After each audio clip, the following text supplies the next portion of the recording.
exactly. When was the last time you were on a course? You've been at school. When I left school at 16. Really? 15 years ago, Yeah. 15 years ago.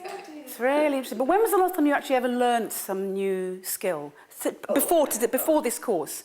When was the last time you actually sat and deliberately, consciously learnt a skill? Last contract, all the time. I have to About a learn week all the ago. time. Yeah. If I don't, I'm dead in the water. Isn't it interesting? So we're learning... So you learn all the time, don't you? Yeah, that's what I But the feel. actual Well, exactly. conscious effort of picking yourself up and going somewhere to learn, you kind of have to. Yeah, and the theory here says actually that you're constantly learning until you stop learning when you're probably not living anymore. I take that comment. Let me put this in perspective here in terms of the learning cycle.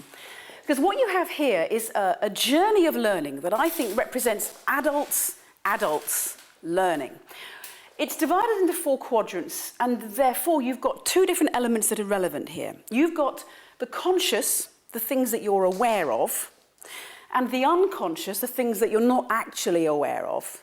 Then the red bits, you've got the competent, things you're good at, and the incompetent, things you're not good at. Now, as adults learn, we typically learn in this journey. We take it from the unconscious incompetent through a conscious process into unconscious competence. Children actually learn differently. Who's got kids? I've got nieces and nephews. Nieces and nephews, okay, but we were children. So how do children learn? Children learn this way, by the way. This is the accelerated place, from the unconscious incompetent to the unconscious competent, straight in. How do they learn? How do kids experience? Copying. How else? How else? Yes, they're curious, they're inquisitive. What else? What else do kids do? Yeah, colour, pictures, painting, stories. How else do kids learn? Copying. Yes, doing it again and doing it again, knowing no boundaries, having no fears, no paradigms, saying, oh, I can't do that. Getting, like you say, curious, running across the road, being dangerous, pressing buttons, feeling no fear. But as adults, unfortunately, we have to make this rather laborious process of learning. If we could do this, wouldn't that be wonderful? How quickly we would learn. Look, I get a mobile phone and I've got to go through the whole process of reading the manual and what button does what. My nephews, done it. That's the difference. Now, can you all drive a car? Yeah. Okay, you can't drive a car, I guess. Can you ride a bike? Yeah.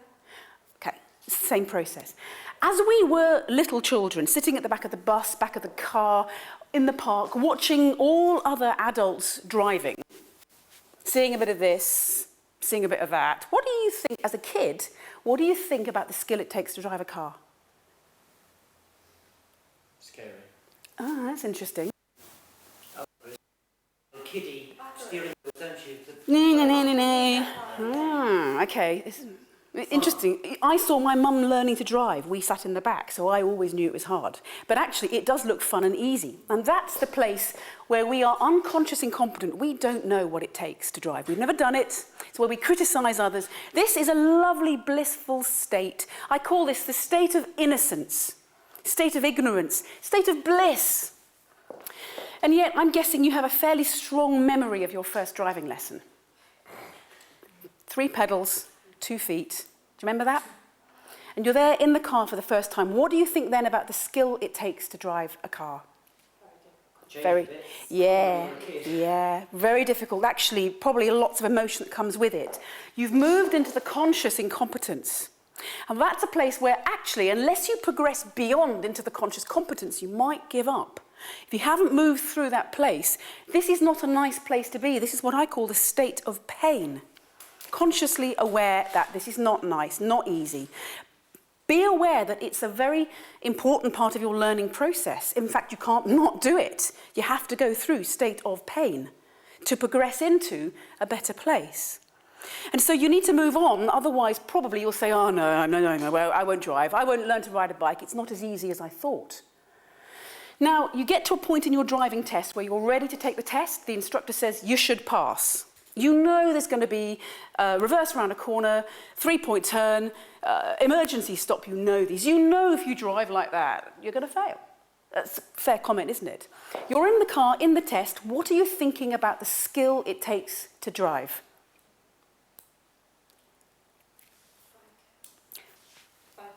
Focus, yes. What else are you thinking about the skill it takes to drive? Can you do it or can't you do it? I can do it, yes, although, what does it need from you? Focus. Enormous concentration. Enormous concentration. You're in this place, conscious competence. I am aware I can do it, but I've got to have all of my 15 brains working. I've got to be absolutely aware. And this is a place that takes huge energy. It's a place where I think actually you do the best work, typically. You do really great work in conscious competence, but it takes a lot out of you. You're exhausted at the end of the test. You're exhausted putting all this conscious attention into every single thing you do. And yet, actually, it's what I call the state of best practice. You tend not to make mistakes there. You tend to actually get it really right because you want to pass your test. And now you get in the car, turn the key, do you get that? You're not thinking about the skill it takes to drive a car anymore. You're thinking about what's for dinner, you know, what am I going to wear tonight? These are things you're thinking about. And what then do you think about the skill it takes to drive a car? It's automatic. Automatic. Here you're in, absolutely, you're in autopilot. This is what I call the state of trance, where you are in unconscious competence. You're no longer having to kind of think about mirror signal maneuver or what gear I'm in. It comes automatically.